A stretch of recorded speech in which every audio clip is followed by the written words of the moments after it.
Poster. Ay, akala ko libre lang yung poster. Ayan oh. Pasensya na, hindi pwede.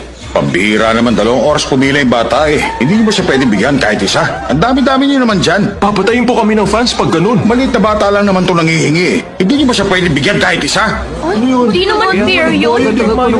Kami nga magbayad eh. O sige, isang CD. Hindi ko mapapakinggan yan.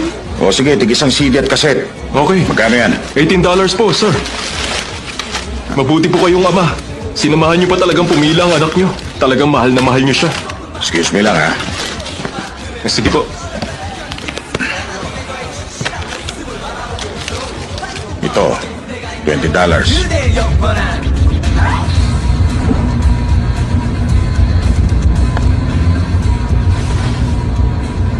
O isang la, dati mo pa pala gusto yan. Buti natatandaan mo pa. Sinusulat ko lang lahat ng gusto ko.